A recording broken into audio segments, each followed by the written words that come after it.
본문은 유명한 오병이어의 기적 사건을 말씀하시는 겁니다. 제목으로 이 사람이 누군가, 이 사람이 누구인가라고 정했습니다.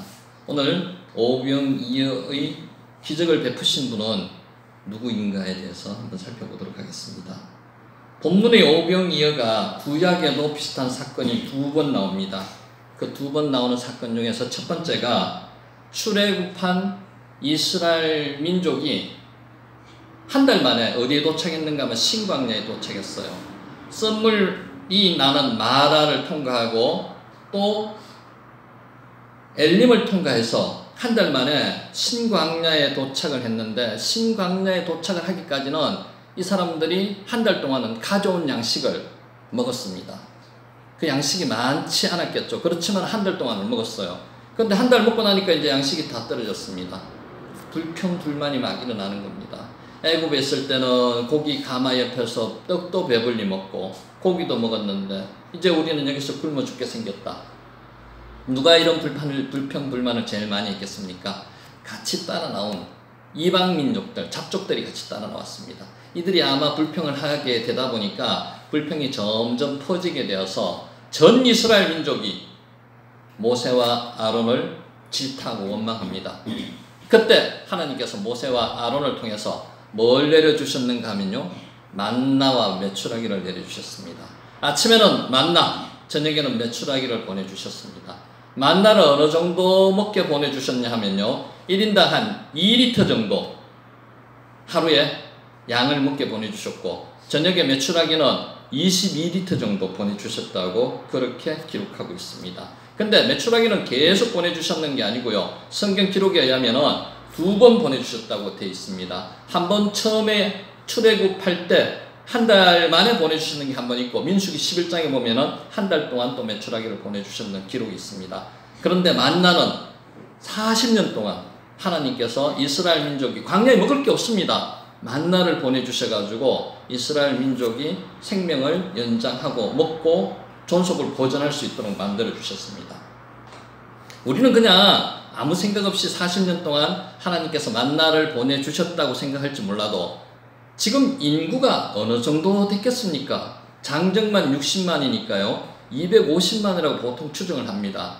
250만 인구 보면요, 대구 시내 인구 전체 다가 250만입니다. 이 대구 시내 250만 인구를 몇 년 동안 먹이셨는가 하면요, 만나로 40년 동안 먹이셨습니다.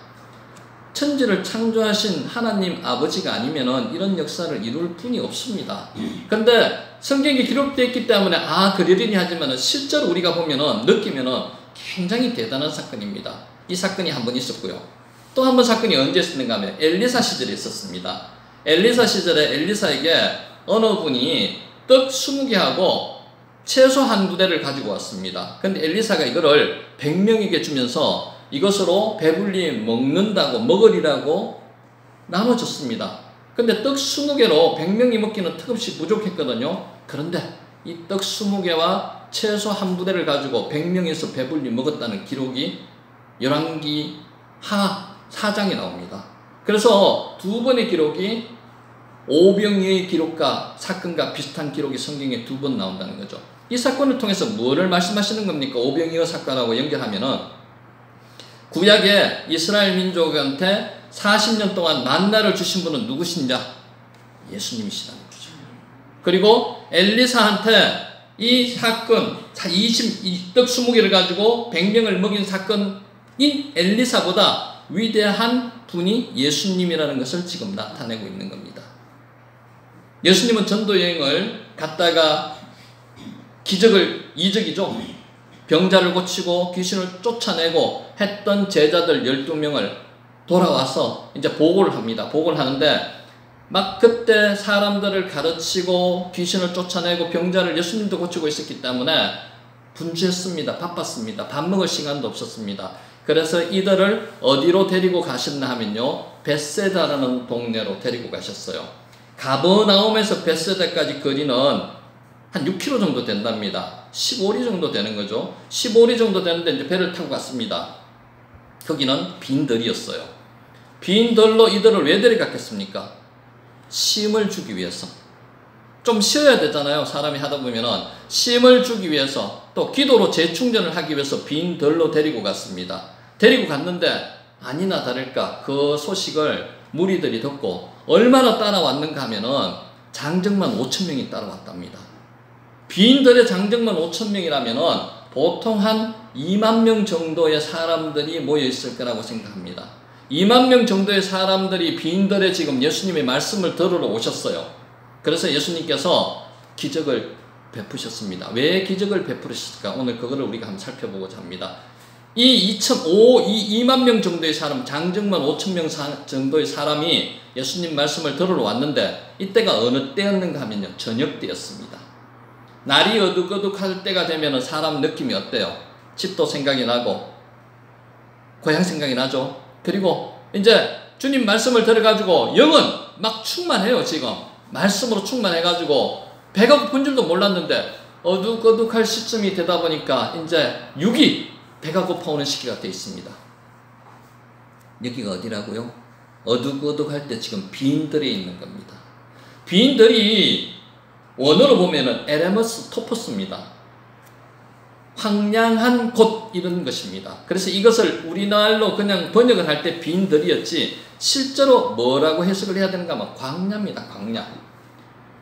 우리 광야는 뭐가 있었다고 우리 구약시대부터 계속 이야기했었죠. 히브리어로 광야가 뭔가 하면은 미드바르입니다. 말씀이 다바르거든요. 미드바르, 말씀이 있는 곳이 광야입니다. 그래서 미드바르, 하나님의 말씀이 있는 곳 광야에 제자들을 지금 쉼을 주고 기도하러 가셨는데 그곳에 사람들이 따라와서 예수님께서 그 사람들을 가르침을 주시고 병자도 고치고 귀신도 쫓아내고 하신 역사를 거기서 하셨습니다. 그런데 저녁이 되니까 배가 고팠어요. 그 광야에서 하나님의 말씀이 있는 광야에서 배가 고픈데 하나님 예수님께서 그 배고픈 자들을 그냥 보내실 수가 있겠습니까? 못 보내시죠. 그리고 마가복음 6장 34절에 보면은 목자 없는 양 같음으로 인하여 불쌍히 여기셨다고 말씀하셨습니다. 상황이 지금 불쌍히 여길 만한 상황입니다. 빈 들에서 어둑어둑할 때 목자 없는 양같이 지금 방황하는 그 무리들을 볼 때 예수님께서 이 2만 명이나 되는 무리들을 불쌍히 여기셨다고 했습니다. 긍휼히 여기셨다는 거죠. 우리는 예수님께서 불쌍히 여기시면은 예수님이 기도에 응답을 하시거나 기적이 일어납니다. 우리는 기도할 때 예수님 앞에 처음에 거룩함을 가지고 우리가 죄인이라는 것, 불쌍히 여김을 받을 존재라는 것을 가지고 기도를 해야 된다고 말씀하시는 거죠. 우리는 불쌍히 여겨야 될 대상이 된 그런 존재들밖에 될 수가 없습니다. 그래야지 예수님이 은혜를 베풀어 주시고 기적을 베풀어 주시고 말씀을 베풀어 주시는 거죠. 불쌍히 여기다는 말이 헬라어로 스프랑크 니조마이라는 말입니다. 스프랑크 니조마이라는 말은 창자를 끊을 정도의 아픔을 가지고 불쌍히 여겼다는 그런 뜻입니다. 창자를 끊는다는 말이 얼마나 아픈 거를 참으면서 불쌍히 여기는 거라고 한번 생각해 보셨습니까? 창자를 도려내는 듯한 아픔을 가지고 상대방을 볼 때 불쌍히 여겼다고 말씀을 하시는 겁니다. 우리는 오늘 예수님의 말씀을 좀 본받아야 될 필요가 있습니다. 우리는 우리 외에 다른 사람을 볼 때, 나를 볼 때도 마찬가지겠지만 나보다도 주위에 있는 사람을 볼 때 형제, 자매, 믿지 않는 형제들 또는 더 넘어서 우리 성도들 외에 다른 사람들, 타인을 볼 때 불쌍히 여겨야 되는 마음을 좀 가져야 됩니다. 불쌍히 여기지 않으면 사람이 교만해집니다. 사람이 자기 마음대로 막 하게 돼요. 불쌍히 여기게 되면 어떤 효과가 있나 하면요, 상대방이 불쌍해지면 내가 상대방을 이해하려고 노력합니다. 원수가 있잖아요. 원수가 있는데 내가 상대방이 원수라고 생각하지 말고 참 저 사람 불쌍하다 라고 생각을 하면요, 그 원수가 원수같이 느껴지지가 않습니다. 막 두 사람이 싸우잖아요. 싸우는데 싸우다가도 이 사람이 불쌍해지는 느낌을 가져보세요. 그러면은 싸움이 일어나지가 않습니다. 불쌍해집니다. 막 미운 사람이 있습니다. 가족 중에도 미운 사람이 있어요.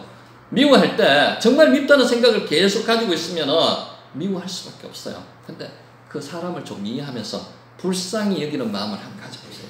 예수님의 마음을 한번 가져보시라고요. 그러면은 그 사람에 대해서 정말 사랑스러운 마음이, 정말 애틋한 마음이 생겨납니다. 오늘 그 마음을 예수님께서 가지시고 오병이어의 기적을 일으키는 근본이 되셨다고 지금 말씀하시는 겁니다. 두 번째, 이 사람이 누구인가, 예수님이 누구인가에 대해서 두 번째 나타나는 게, 말씀드리고자 하는 게 기적을 행하시는 분이라는 거죠. 예수님을 믿으면 기적이 일어납니다. 예수님을 믿으면 인간이 할 수 없는 일을 예수님이 해주시게 만들어요. 오병이의 기적이 예수님이 불쌍히 여기셨고, 두 번째는 예수님이 기적을 일으키시고 싶어서 기적을 일으키신 겁니다.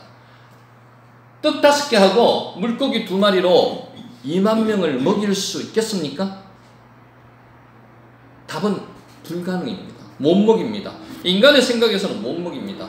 그런데 예수님은 먹이시고 싶었습니다. 불쌍히 여기셨기 때문에 먹이시는 겁니다. 제자들의 반응은 어떻습니까? 떡 5개, 물고기 2마리 밖에 없습니다. 예수님! 안드레가 요한복음 보면 이야기하죠. 6장 7절에 6장에 보면 이야기하죠. 안드레가, 예수님, 어린아이가 지금 떡 5개하고 보리떡 2개 있는 것을 제가 발견했습니다. 지금 우리가 가진 게 이것밖에 없습니다. 안드레가 왜 예수님한테 그걸 가져갔겠어요? 불가능하기 때문에 가져갔는 거예요. 5,000명 못 먹입니다. 지금 우리가 있는 게 이게 끝입니다. 이제는 더 이상은 없습니다. 예수님의 반응은요, 예수님의 생각은 불가능이 아니었습니다. 먹일 수 있다는 겁니다. 제자들의 반응은 불가능하다는 겁니다. 우리의 생각은 기도하는 게 불가능한 겁니다. 예수님의 생각은 가능하다는 거죠. 어느 생각을 쫓아가지고 기도해야 되겠습니까? 예수님의 생각을 쫓아 기도해야죠. 왜 요새 기적이 안 일어나는 줄 아십니까? 요새는 너무 풍족해요. 기도하고 싶은 게 별로 없어요. 다른 말로 하면 불가능한 게 별로 없다는 거죠. 자기가 다 할 수 있어요. 신이 필요 없어요. 예수님이 필요 없어요. 그래서 기도를 안 하고 교회를 안 나가도 된다고 지금 생각하는 사람들이 많습니다. 옛날에 우리가 먹고 살기 힘들 때는 어떻습니까? 먹고 사는 것만 하더라도 불가능했습니다. 하나님의 힘이 아니면은 먹고 사는 게 되지가 않았어요. 근데 지금은 먹고 사는 것 때문에, 우리나라 기준으로 해서 먹고 사는 것 때문에 고민하는 사람들 잘 없습니다. 그런데 또 하나 또 문제가 있죠. 사람이 힘으로 안 된다고 생각하면은 극단적인 생각을 해버리는 이 풍조도 또 잘못됐다는 거죠. 하나님을 의지해야 됩니다. 의지 못하고 자기 생각으로 자기가 모든 것을 다 결정한다는 말입니다. 제자들의 반응은 안 됩니다. 예수님, 불가능합니다. 현실이고 팩트입니다. 요새 잘하는 말 있죠. 팩트, 현실입니다. 안 됩니다. 그런데 예수님께서는 떡을 가지고 축사하시고 제자들에게 나눠주라고 하셨습니다. 여기서 중요한 거 한번 생각해 볼 필요가 있습니다. 보통 보면은 우리는 기도할 때 어떻게 기도를 해요? 내가 만약에 떡 5개를 가지고 물고기 2마리를 가지고 사람들을 먹여야 된다고 생각하면 어떻게 하겠어요? 간절히 기도하겠죠. 간절히, 주님, 역사하셔야 됩니다. 그래야지만이 주님이 영광을 얻어내고 영혼 구원을 제가 할 수 있도록 주님 도와주시옵소서. 하나님이 정말로 하나님이신 것을 죄를 통해서 보여주시옵소서. 간구하겠죠. 누구처럼? 엘리야가 갈멜산에서 기도했는 것처럼. 그런데 하나님은, 예수님은 기도를 어떻게 하셨는가 하면요, 축사하셨어요. 축사가 뭔가 하면 축복하셨는 기도를 하셨어요. 간구기도 안 하셨어요. 예수님은, 하나님이 분명히 이 5,000명, 2만 명을 먹여주실 줄을 알고 감사기도 했다는 겁니다. 우리하고 기도가 틀리죠. 선불기도 했다는 겁니다. 선불 감사기도 했다는 거예요. 능력이 있으셨기 때문에 그러셨겠죠. 그런데 중요한 것은 그만큼 믿음이 강하셨다는 겁니다. 하나님에 대한 믿음이 분명히 먹여주신다고, 분명히 2,000명을 2만 명을 먹여주실 거라는 그 생각을 했기 때문에 그런 기도를 할 수 있었다는 겁니다. 제자들하고 틀렸죠. 자, 이전에 제자들 한번 생각해 볼까요? 지금 제자들이 어디 다녀왔습니까? 전도 여행 다녀왔습니다. 둘씩 짝지어가지고 아무것도 가지지 말고 맨몸으로 그냥 옷만 입고 갔어요. 그거 가가지고 뭘 했습니까? 귀신도 쫓아냈고 병자들도 고쳤습니다. 능력을 예수님께서 주셨어요. 그러면 예수님께서는 이 제자들한테 뭘 기대했을까요? 제자들이 이 역할을 하라고 기도를 했을 겁니다. 근데 제자들이 그 역할을 못하고 예수님 앞에 가져가서 예수님이 그 역할을 하신 겁니다. 그래서 그 떡을 나눠줄 때 그냥 예수님이 직접 한 사람 한 사람에게 나눠주는 게 아니고 제자들을 통해서 교육하시면서 나눠주는 겁니다. 다 배불리 먹었다고 이야기를 합니다. 장정만 5,000명이 다 배불리 먹었습니다. 왜 기적이 일어나지 않을까요? 아까 다시 한번 말씀을 드릴게요. 왜 기적이 일어나지 않을까요? 기적을 기대 안 합니다. 기적이 없어도 되는 세대가 왔어요. 그런데 기적이 없으면은 우리 인간은 피조물이 아닙니다. 피조물은 항상 하나님으로부터 기적을 간구해야 되고 기대해야 됩니다. 그렇지 않습니까? 우리가 숨 쉬는 것도 기적입니다. 이것도 감사해야 되고요. 평범하지만 기적입니다. 생활하는 것 자체가 모든 것이 기적입니다. 그런데 이것도 간구하고 감사하지만은 특별히 간구해야 될 게 있습니다. 인간의 힘으로 하지 못하는 기적이 분명히 있습니다. 이것을 어떻게 할 거예요? 그냥 요새는 하나님이 필요 없으니까 안 되면 말고 그냥 하고 기도도 안 한다는 그런 풍조가 지금 현세됩니다. 기도를 안 한대요. 이루어지지 않을 것을 기도로 이루어진다는 믿음이 없기 때문에 기도를 안 한다는 거죠. 기도를 해야 된다는 겁니다. 기도는 내가 할 수 있는 부분이지만 하나님이 도와주셔서 더 잘 할 수 있도록 하는 것도 기도를 해야 됩니다. 근데 더 중요한 기도는 내가 할 수 없는 것을 하나님 앞에 간구하면서 기도를 할 때 기적이 일어난다는 겁니다.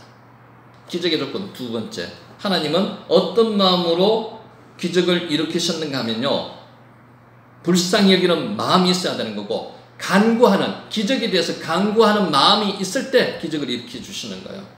요새는 간구하는 사람이 없습니다. 우리는 어떻습니까? 간구합니까? 잘 안 합니다. 내가 뭔가 있더라도 피상적으로 믿지 않고 간구하지 않습니다. 그래서 하나님께서도 기적을 일으켜 주지 않는다는 거죠. 왜 중국과 왜 동남아나 아프리카 쪽에서 기적이 많이 일어나는 줄 아십니까? 자기들이 할 수 없는 거지만 하나님께 의지하고 간구하고 기도했기 때문에 기적을 베풀어 주시는 거예요. 우리나라는 왜 기적이 안 일어납니까? 기적에 대해서 그만큼 기대감도 줄어들고 하나님께 간구하지 않기 때문에 기적이 일어나지 않는다는 겁니다. 간구하는 저 여러분이 되시기를 바랍니다. 마지막 세 번째입니다. 이 사람은 누구인가? 예수님은 누구인가? 예수님은 제자들에게 먹을 것을 주라고 이야기를 합니다. 제자들이 그만큼 능력을 받았다고 자기 제자들이 스스로가 이 사람들을 먹이라고 이야기합니다. 마가복음, 누가복음은 딴 사복음서에 비해서 제자들에게 시키는 게 많습니다. 왜 그럴까요? 이제 예수님이 곧 십자가에 달려서 돌아가시고 나면 제자들이 직접 이 생활을 본인 스스로들이 해야 됩니다. 그렇기 때문에 오늘도 오병이의 사건에서 제자들 보고 직접 너희들이 하라고 이야기를 합니다. 너희들이 떡을 주라고 이야기를 합니다. 그런데 제자들은 무슨 말씀인지 모르는 거예요. 오늘 예수님은 좀 전에도 이야기했다시피 제자들이 지금 뭘 하고 왔습니까? 제자들이 둘씩 짝지어가지고 전도행을 하면서 병을 고치고 귀신을 쫓아내고 기적을 행하고 왔습니다. 이 정도 능력이라면 예수님은 제자들이 충분히 예수님을 의지해서 할 수 있을 거라고 아마 믿었을 겁니다. 근데 못하는 거예요. 지금 우리도 마찬가지입니다. 우리한테 예수님이 능력을 많이 주셨어요. 근데 우리는 지금 뭘 하고 있죠? 항상 예수님만 의지하려고 하고 있습니다. 이 제자들은 오늘 예수님도 의지하지도 않았어요. 못합니다라고만 이야기했습니다. 우리는 오늘 이런 형편이 아닌가 한번 고민해 볼 필요가 있습니다. 안 됩니다 예수님, 못합니다 예수님.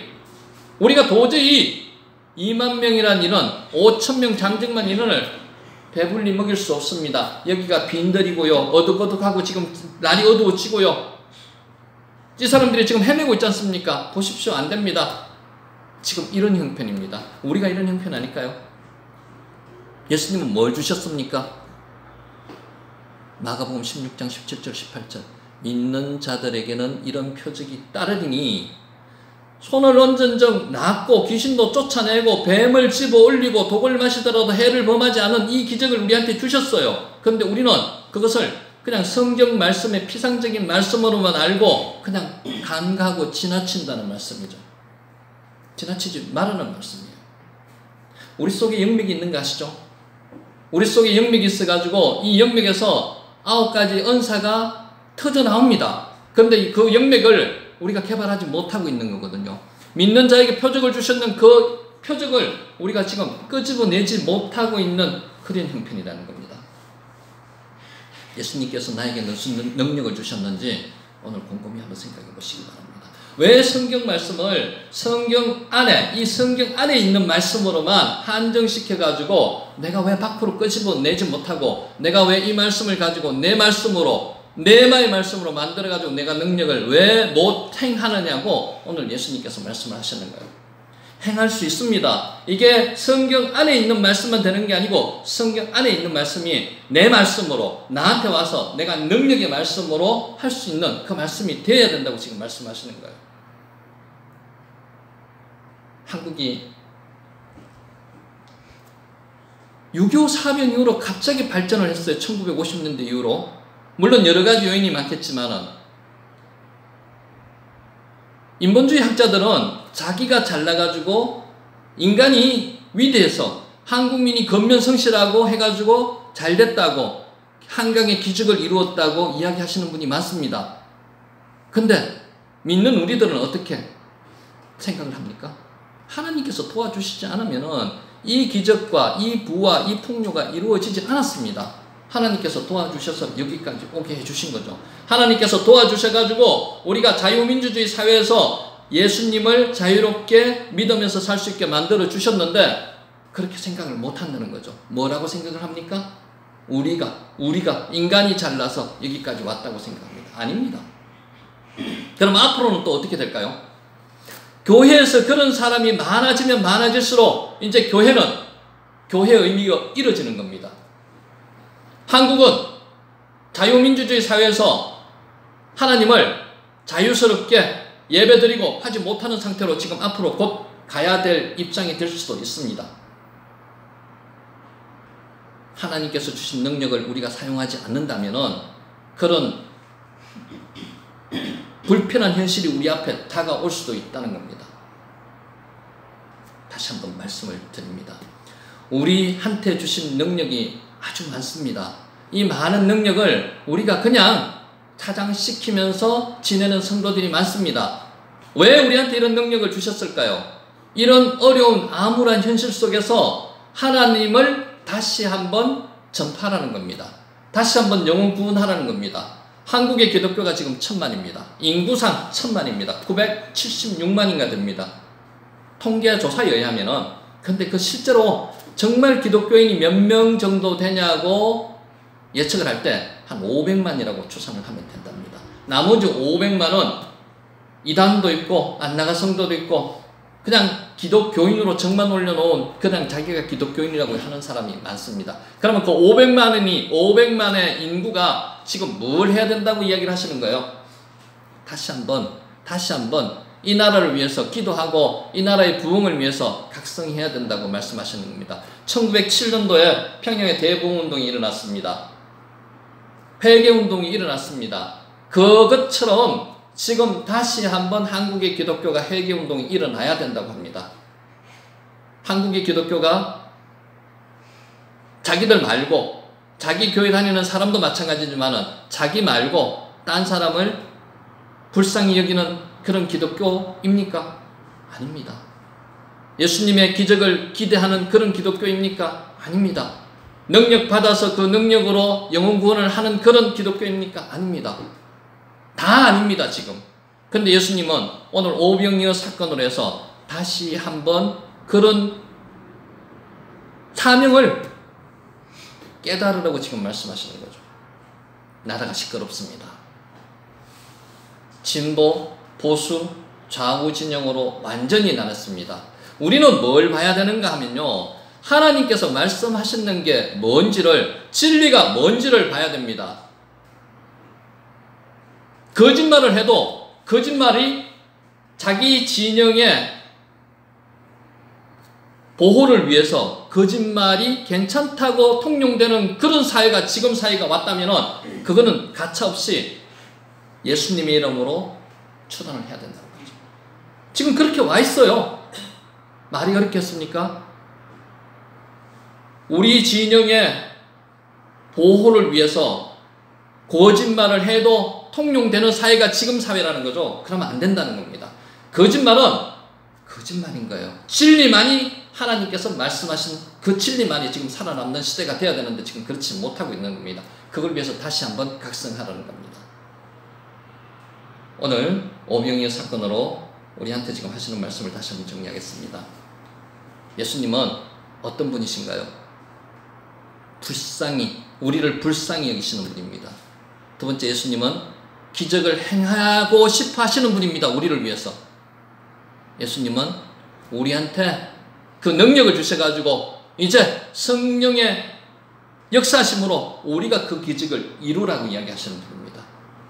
그런데 우리는 그 예수님의 그 준엄한 명령을 지금 잘 깨닫지 못하고 있습니다. 그냥 오병이어의 사건이 단순하게 떡 5개와 물고기 2마리로 5,000명을 먹였다. 거기서 끝. 그냥 문자적으로 해석하고 만다는 거죠. 그렇게 해서는 안 되는 겁니다. 이게 살아있는 내 말씀으로 내한테 다가와야 됩니다. 레마의 말씀으로 다가와야 된다는 말씀이죠. 오늘 이 말씀을 주신 이유는 우리가 믿지 않는 우리 주변의 형제들, 믿다가 지금 안 나가고 있는 형제들, 가난한 성도들, 그런 사람들에게 불쌍한 마음을 가지고 그들을 영혼 구원하라는 겁니다. 그리고 그 주님께서 주신 그 능력을 가지고 그들한테 예수님께로 돌아올 수 있는 그 길을 열어주라고 지금 말씀하시는 거죠. 우리 교회가 그 역할을 해야 됩니다. 우리 교회가 기도하면서 영혼 구원을 할 수 있는 그런 교회가 되기를 저는 원합니다. 예수님께서 말씀하셨듯이 불쌍히 여기는, 긍휼히 여기는 마음을 가져야 되고요. 우리가 예수님께서 주신 그 은사의 능력을 가지고 영혼 구원을 할 수 있는 우리 동대교회가 되기를 간절히 바랍니다. 기도드리겠습니다.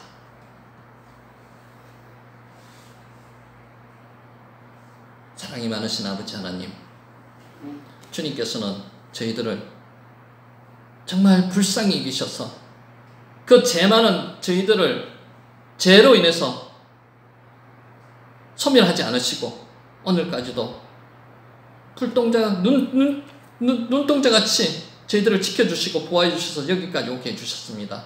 주님의 그 사랑과 그 관심에 저희가 다시 한번 감사를 드립니다. 이제 그 주님께서 베풀어 주신 그 사랑을 저희가 이웃에게, 믿지 않는 사람들에게, 또 교회에 다니다가 지금 안 나가고 있는 성도들에게 쏟을 수 있도록 주님 축복해 주시옵소서. 긍휼한 마음을 주시옵소서. 기독교인으로서 화내고 성내고 정오와 분노에 쌓이는 그런 모습이 되지 않도록 긍휼한 마음을 주에게 허락해 주시옵소서. 그리고 주님께서 주신 그 능력을 가지고 주님 영혼 구원의 사업에 주님 동참할 수 있도록 해 주시옵소서. 성령의 역사하심으로 저희가 능력받아서 주님께서 맡기신 그 사명을 잘 감당하는 저희 교인들이 되기를 간절히 바라옵고 예수님 이름으로 기도드립니다. 아멘.